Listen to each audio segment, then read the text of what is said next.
Noy, may kwento kang pampagood vibes? Meron tayo dyan. Ito, may kwento ko sa'yo.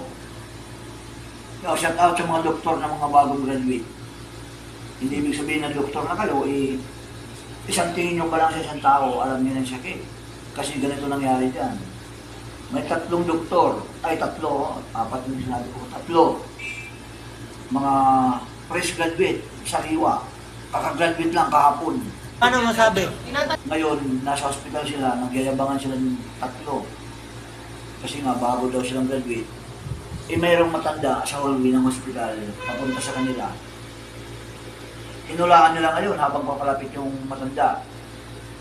Ang hula ng isang doktor, sabi na, ito si tatay kasi ganito yung lakad ni tatay. Gumagano siya. Sabi ng isang doktor, si tatay alam ko yung sakit ito. Bago tulog, may tulog sa tatay, may tulog. Alam niyo naman yung sakit ng tulog. Shout out sa mga nagkatulog dyan. Tapos, yung isang doktor, yung pangalawang doktor, sabi niya, ay, mahina ka. Ako, alam ko ang sakit ni tatay. Bago akong graduate sa malaking eskwelahan. Ang sakit ni tatay, may los-los. Nagyabang din yung pangatlong doktor, sabi niya. Wala yan, mahina kayong dalawa. Ako magaling sa inyo. Si tatay, bagong tuli. Uy! Nagtaka yung dalawa. So sige ganito, gawin natin ngayon para malaman natin kung sino yung magaling sa atin, kung sino yung nakakalam kung ano sakit ni tatay. Tanungin natin, palapit na sa tatay. Ngayon, dumating na yung matanda, malapit sa kanila, gumaganon. Sabi nung sinabihan nila, Tay, ganito yan. Kasi kaming 3, bago kami graduate.